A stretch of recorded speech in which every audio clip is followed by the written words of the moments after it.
Sí, ahí está. Buenas tardes a todos. Queremos empezar puntual. Muchísimas gracias primero a las autoridades del Congreso que generan estos espacios para poder hablar de nutrición. Estamos encantadas con eso. Muchas gracias también a GADECU que nos abrió espacio para formar una comisión de nutrición y también hizo su apoyo para que pudiéramos tener este espacio acá en el Congreso, así que muchísimas gracias a todas las autoridades que nos colaboran con esto. Vamos a hablar ahora de impacto de la enfermedad inflamatoria en el estado nutricional y viceversa. En principio las voy a presentar, son 3 disertantes y después nos queda con suerte un espacio para preguntas, todas al final. Tenemos en primer lugar a la licenciada Gabriela Sancisi hablando de impacto por carencia, que es cuando la desnutrición se interpone. Gabriela es licenciada en nutrición, es staff del Hospital de Gastroenterología Bonorino Udaondo, se desempeña en áreas justamente de enfermedad inflamatoria intestinal y es integrante del grupo de trabajo de apoyo nutricional hospitalario. Tenemos en segundo lugar a Tamara Sánchez. Tamara va a hablar de impacto por exceso, el tejido adiposo como modulador negativo. Tamara es licenciada en nutrición del Hospital San Martín de La Plata y docente de la Universidad Nacional de La Plata. Y Carolina Campos, en tercer lugar, hablando de impacto por mala calidad, cuando la sarcopenia no la vemos a tiempo. Carolina es licenciada en nutrición, es jefa del servicio del Hospital Lago Maggiore de la provincia de Mendoza, trabaja también con el staff de enfermedad inflamatoria de esa institución y con la Clínica de Gastroenterología IGEAT. Las 3 son miembros de la subcomisión nutrición de GADECU. Bienvenida, Gabriela, te dejo.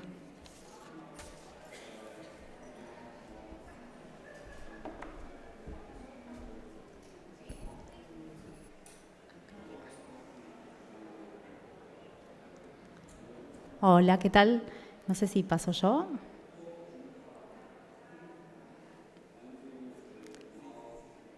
Bueno, mientras esperamos que cargue la charla. Ahí va. Estamos. Bueno, como decía Constanza, vamos a hablar un poco de lo que es la desnutrición, ¿sí? En la enfermedad inflamatoria, que es muy común, tradicionalmente ha sido muy común y hay otras formas de malnutrición que después las chicas también van a terminar de desarrollar, que no tiene que ver con el paciente desnutrido que todos vemos a simple vista. Bueno, esos eran mis conflictos de interés. Tuvimos la idea de llevar a cabo estos simposios a través de un caso clínico, que es el mismo caso clínico, es un mismo paciente, que justamente es un caso muy representativo de lo que podemos encontrar hoy en día y nos da pie para poder desarrollar todos los temas. Así que acuérdense, lo vamos a volver a traer a colación cada 2 por 3 en estas charlas.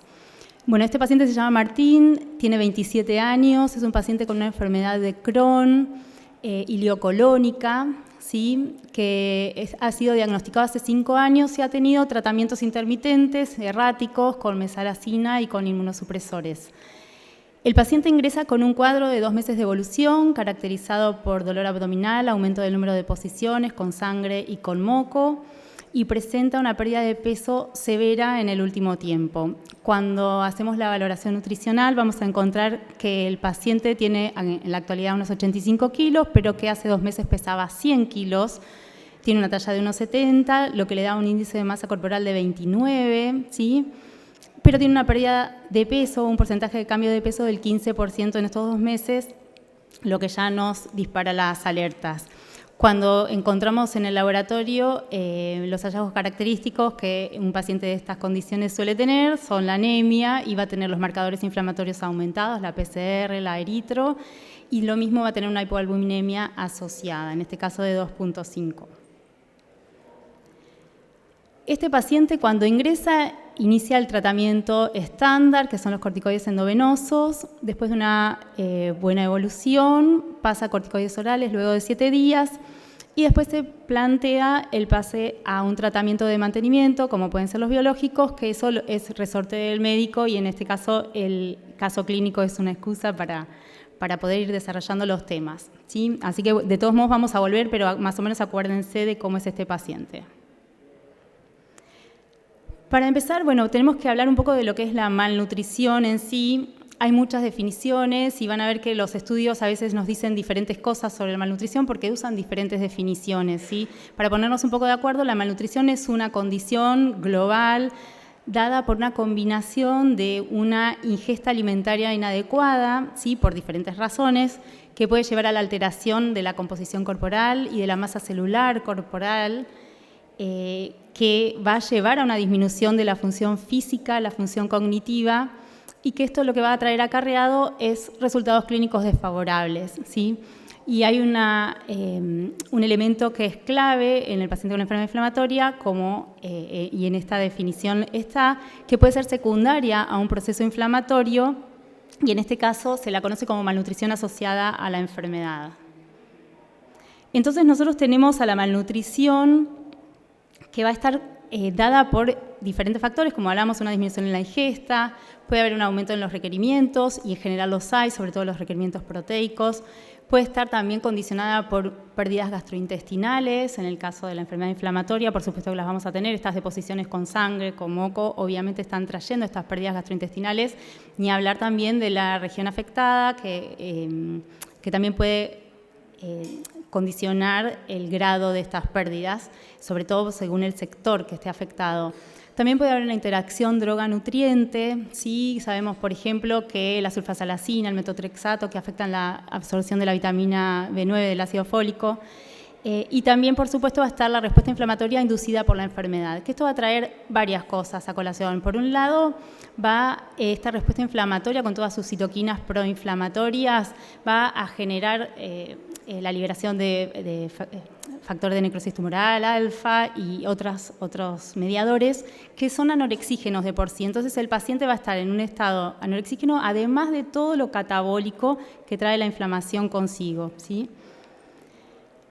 El grado de malnutrición va a estar dada por la actividad de la enfermedad, ¿sí? Si estamos hablando de qué momento de esa enfermedad, si es una remisión o si estamos hablando de una reagudización, la duración de este cuadro, la extensión de la afectación, si no es lo mismo el compromiso nutricional que puede tener una rectitis, del compromiso nutricional que puede tener un Crohn extenso, ileocolónico, por ejemplo.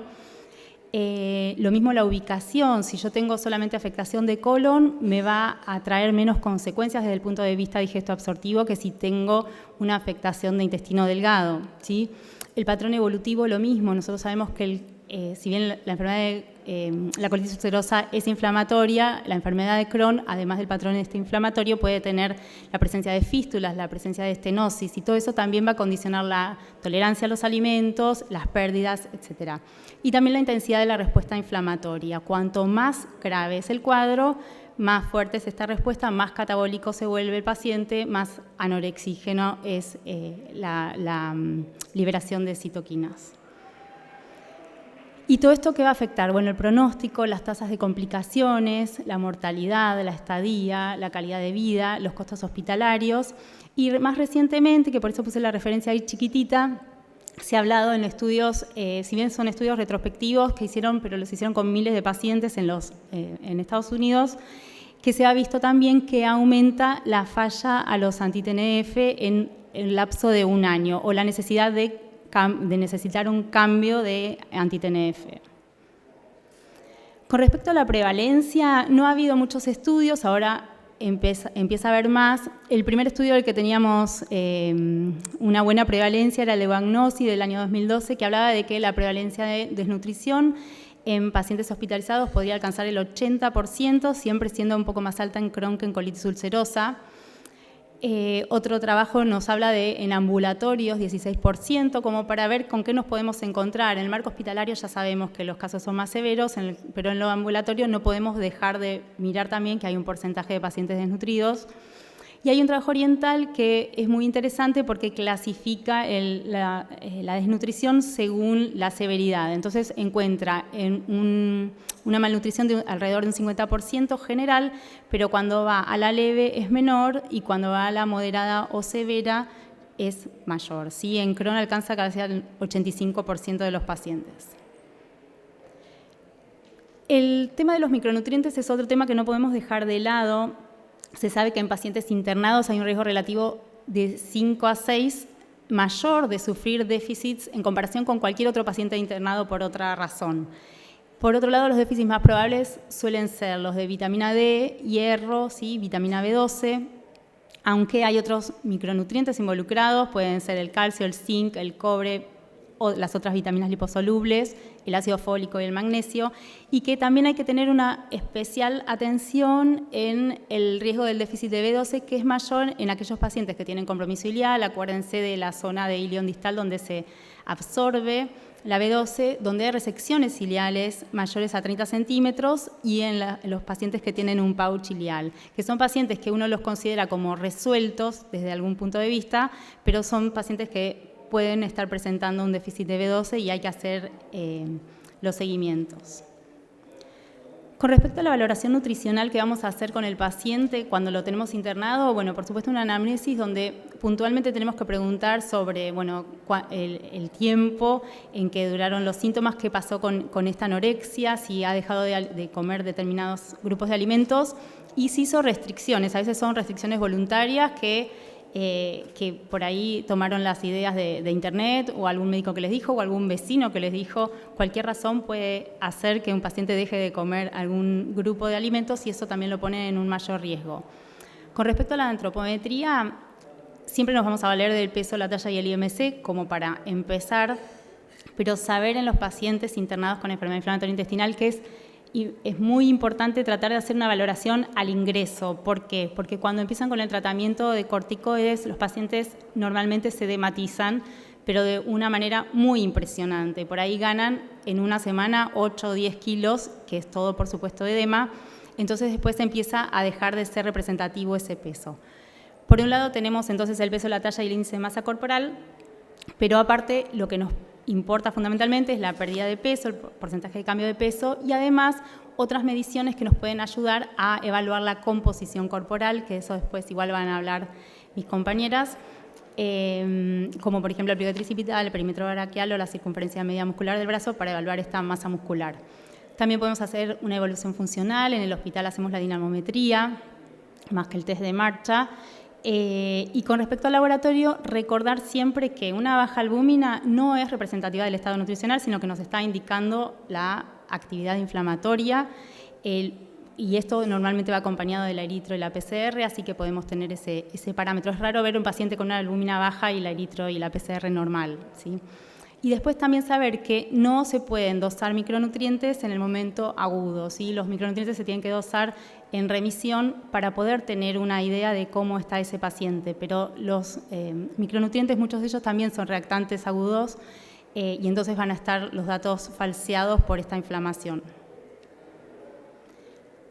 Bueno, para hablar y ponernos de acuerdo un poco de desnutrición, las asociaciones mundiales se pusieron de acuerdo, hicieron esta iniciativa global sobre desnutrición, que son los criterios GLIM. Los criterios GLIM hablan de, una vez que se hace un screening, un tamizaje, que después hablamos 2 palabras de eso, una vez que ya detectaste a los pacientes de riesgo nutricional, bueno, buscar a ver el diagnóstico de desnutrición según estos criterios. Ellos van a poner, a ver si eso, no sé si... Bueno, tienen 2 tipos de criterios fenotípicos, criterios fenotípicos o criterios antropométricos serían donde está la pérdida de peso, el índice de masa corporal y la masa muscular reducida, y criterios etiológicos o relacionados con la patología, que hablan justamente de esta ingesta alimentaria disminuida, que puede estar disminuida, como dijimos, por la anorexia o por los síntomas presentes, y la inflamación. En el caso de nuestro paciente, acuérdense, teníamos un paciente con IMC alto, pero tenemos un paciente que tiene una pérdida de peso de más de 10% en menos de 6 meses, así que ya estaría abajo, no puedo señalar con esto, pero en lo que sería la desnutrición severa, ¿sí?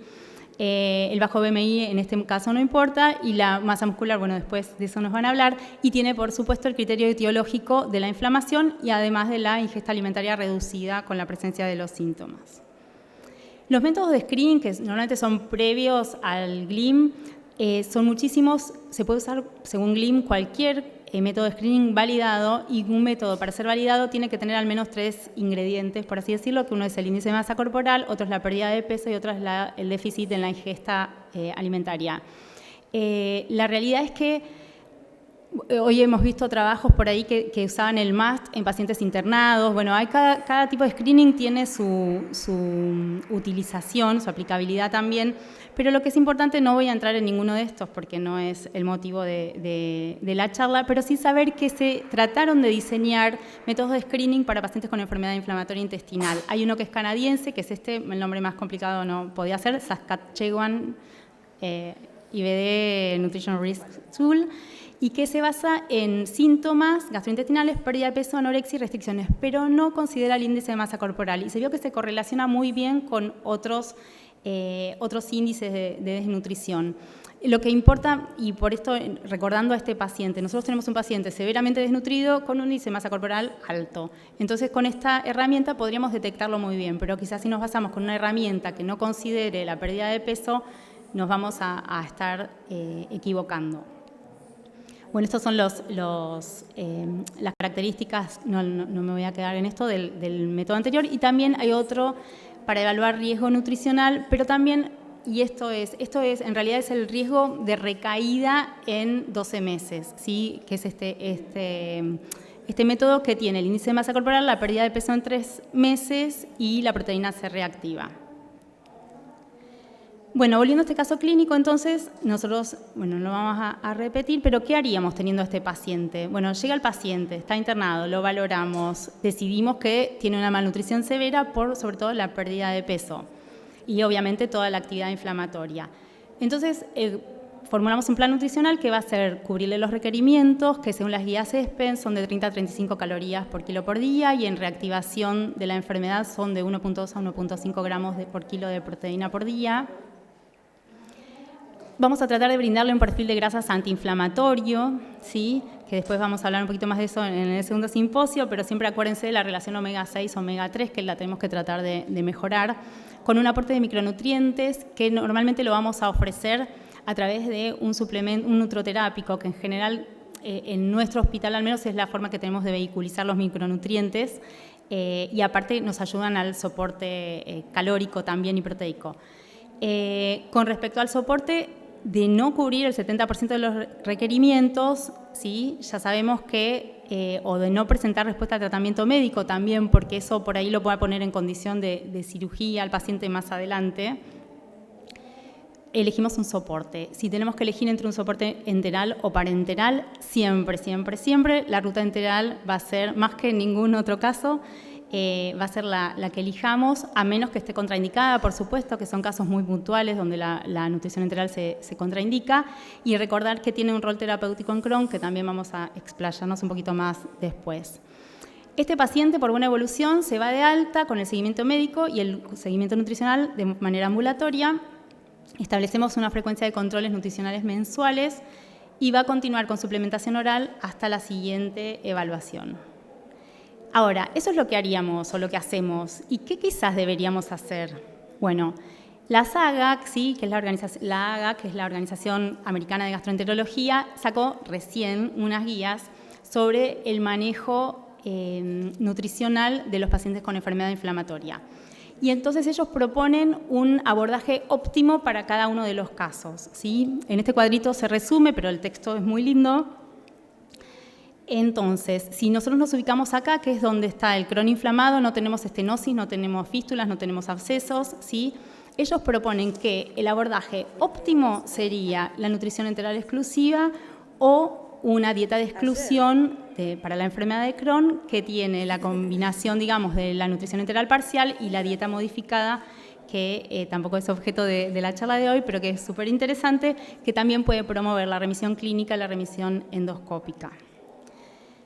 Concluyendo, la mejor terapia, ¿sí? Va a estar primero condicionada por la mejor terapia, la mejor valoración, lo mejor que podamos hacer con ese paciente va a estar condicionada por la realidad de la institución, las herramientas que tengamos, el personal disponible.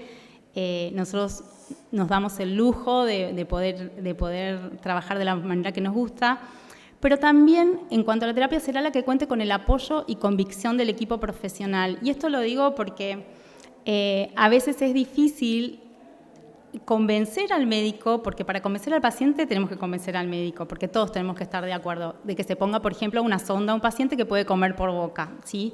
Es difícil lograr eso y por ahí proponerle un tratamiento de una nutrición enteral que va a durar de 6 a 8 semanas, incluso que por ahí lo tiene que mantener en el domicilio. Para eso tenemos que estar todos de acuerdo. Entonces, parece un eslogan de políticos, sí, pero me parece esto de evidencia y persistencia. Nosotros lo que tenemos que hacer es leer, seguir, o sea, proponer, cuando surjan ideas, compartirlas con los colegas. Alguien en algún momento va a hacer la investigación que nosotros necesitamos que se haga, si no la podemos hacer nosotros mismos. Y después insistir, porque en algún momento nos escuchan, ¿sí? Y esto lo vamos viendo, y las nuevas generaciones tienen también ganas de cambiar cosas, que a veces es muy difícil cambiar paradigmas viejos, y entonces por eso nuestro rol y nuestra inserción en los equipos de trabajo de enfermedad inflamatoria tiene que ser con esto. O sea, no lo digo yo, lo dice la guía, no lo digo yo, lo dice este POPE de la gastroenterología y de la nutrición. E insistir hasta que podamos. Lo hablaron en las charlas, si estuvieron escuchando charlas salteaditas, en todas las charlas hablaron de la importancia de la nutrición. Uno incluso dijo el futuro, lo que se viene, la comboterapia con dieta. O sea, hablaban de una medicación más la dieta. Entonces creo que el futuro viene por este lado. Bueno, muchas gracias.